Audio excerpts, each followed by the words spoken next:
Assalamualaikum warahmatullahi wabarakatuh. Baik, kembali lagi ya ke channel aku Hadijah. Jadi, teman-teman semua, kali ini aku akan berbagi informasi baru lagi nih. Informasi apa sih, Kak? Jadi, teman-teman, aku akan berbagi informasi mengenai kebudayaan Banjar tentang Pambatangan. Apa sih itu, Kak, Pambatangan? Kemudian apa sih, Kak, itu suku Banjar? Bagaimana sih, Kak, sikap mereka? Pernah nggak Kakak bertemu mereka? Oke, jadi sebelum kita memasuki apa sih pengertian Pambatangan, aku akan jelaskan dulu ya apa sih itu suku Banjar. Jadi teman-teman semua, suku Banjar itu adalah kelompok masyarakat yang paling banyak mendiami Provinsi Kalimantan Selatan dan salah satu suku mayoritas di provinsi tersebut. Suku Banjar ini juga merupakan bentukan dari suku Dayak loh. Suku Dayak apa sih, Kak? Ya, jadi merupakan bentukan dari suku Dayak Mayam, suku Dayak Lawangan, dan suku Dayak Maratus serta Ngaju. Yang kemudian teman-teman semua, suku Dayak ini dibagi menjadi Banjar Kuala, Banjar Hulu, dan Banjar Batang Banyu. Jadi Banjar Kuala dan Banjar Hulu inilah yang sering didapati di Provinsi Kalimantan Selatan. Ya, tepatnya itu di kota Banjarmasin. Karena mereka itu dominan bermayoritas Banjar Hulu dan Banjar Batang Banyu. Ya, selanjutnya apa sih, Kak, itu Pambatangan? Jadi teman-teman semua, Pambatangan ini merupakan orang yang bekerja untuk mengurusi segala hal yang berkaitan dengan kayu, baik kayunya itu berbentuk gelondongan ataupun dalam bentuk lainnya. Karena kayu gelondongan tadi sebagai bahan baku utama pembuatan balok, pembuatan papan, dan berbagai atribut lainnya yang berhubungan dengan kayu. Kemudian, gimana sih Kakak bisa menemukan atau orang zaman dulu itu menemukan kayu? Ya, benar sekali ya adik-adik dan teman-teman semua, bahwa kayu ini didapatkan di hutan.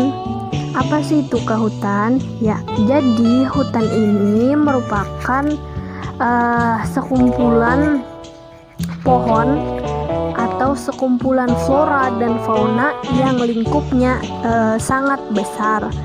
Selain itu, hutan ini juga menjadi jalan hidup penghubung pekerjaan para tokoh pria suku Banjar pada zaman dahulu.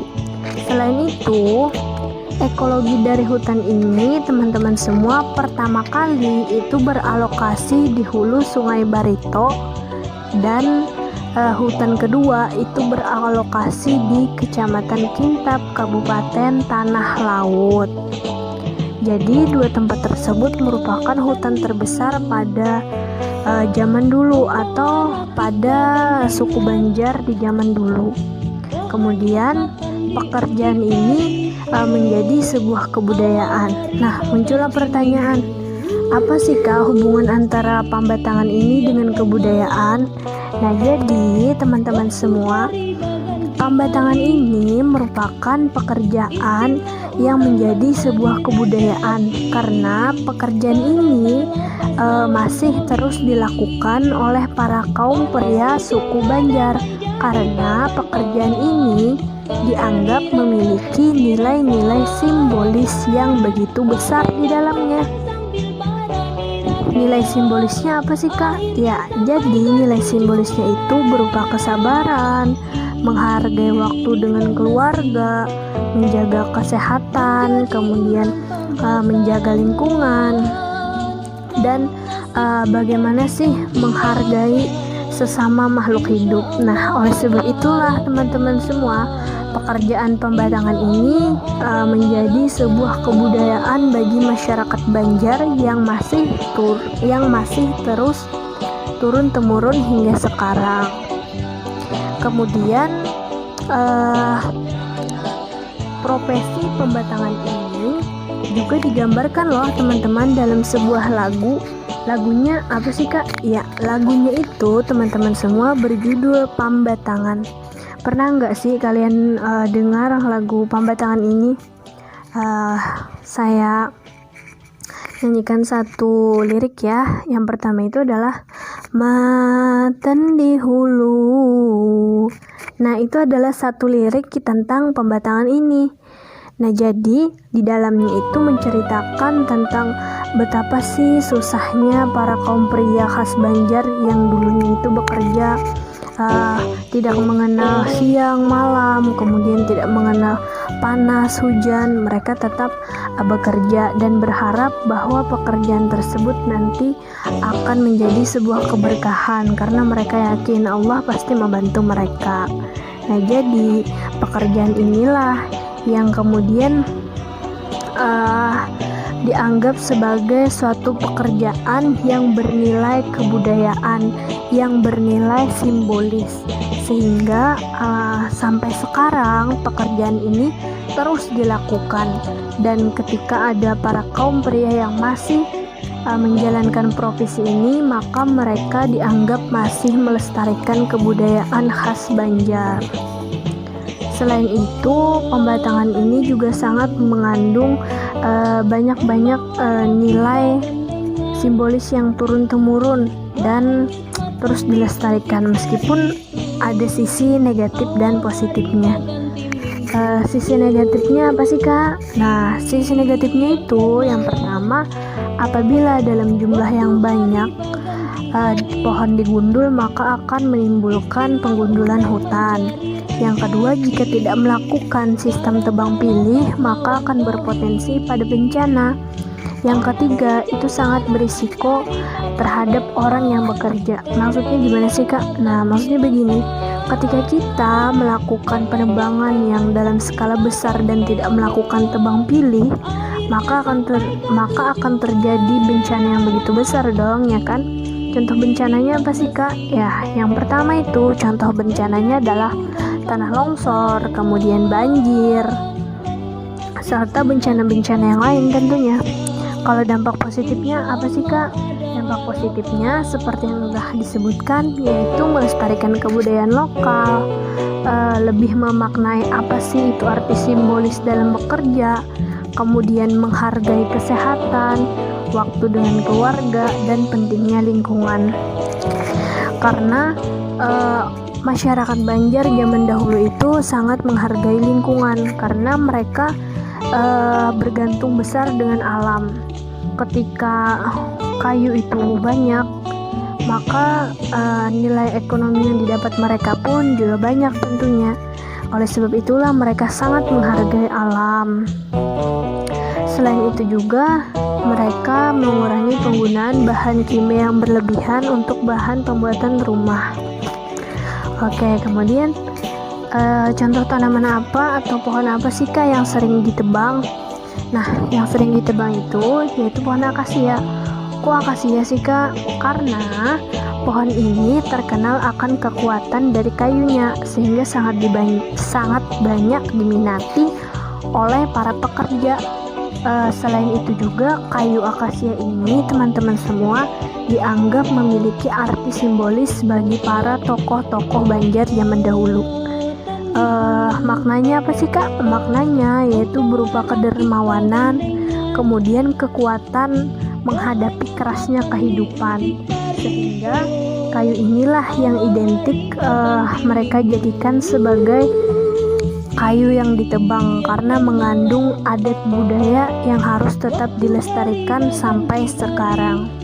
Kemudian klasifikasi dari tanaman akasia ini, yang pertama ada kingdom plantae, divisi Magnoliophyta, kelas Magnoliopsida, ordo Fabaceae, famili Fabaceae, bangsa Acaciaceae, genusnya Acacia, spesiesnya Acacia magnium. Nah, jadi teman-teman semua, intinya adalah pembatangan ini merupakan sebuah pekerjaan yang termasuk ke dalam kebudayaan khas Banjar karena memiliki berbagai nilai simbolis, agamis, serta moral yang begitu besar di dalam profesi ini. Oleh sebab itulah pekerjaan pambatangan ini menjadi sebuah kebudayaan yang turun-temurun dan terus dilestarikan oleh masyarakat Banjar hingga zaman sekarang. Sampai-sampai pambatangan ini diciptakan sebuah lagu yang membahas atau yang memaknai betapa pentingnya, betapa kerasnya kehidupan yang harus dijalani, dan betapa besar kesabaran yang harus mereka hadapi untuk memberikan tanggung jawab pada keluarga, pada anak istri dan sanak saudara mereka. Nah, oleh sebab itulah profesi pembatangan ini dianggap sebagai sebuah kebudayaan dari masyarakat Banjar yang terus dilestarikan hingga sekarang. Jadi begitu deh ceritanya teman-teman, semoga bermanfaat.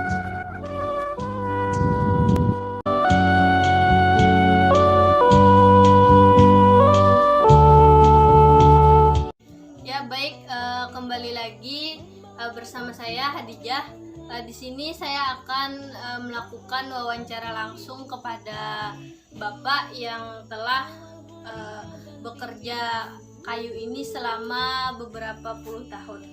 Baiklah, langsung saja kepada Bapak dipersilahkan untuk memperkenalkan namanya terlebih dahulu.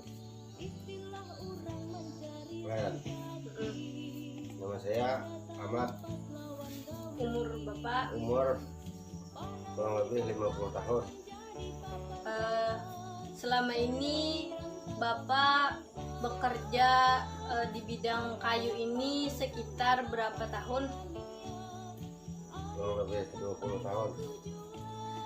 Kemudian biasanya tempat-tempat yang sering Bapak kunjungi untuk melakukan pekerjaan ini salah satunya di mana, Bapak? Di Kintab. Kemudian jenis kayu apa yang biasanya Bapak tebang?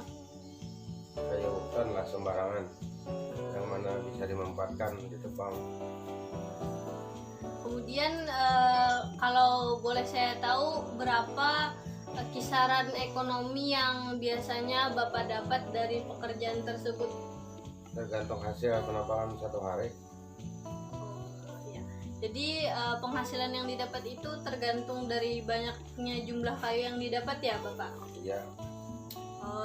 Nah jadi rekan-rekan sekalian, bahwasanya berdasarkan wawancara yang dilakukan pada Bapak Ahmad ini, beliau mendapatkan kisaran ekonomi tergantung dari banyaknya jumlah kayu yang didapat. Kemudian untuk lokasinya itu tidak menentu, tapi tempat yang sering beliau kunjungi itu di Kintab. Kemudian untuk jenis kayunya itu bebas saja tergantung dari yang didapat.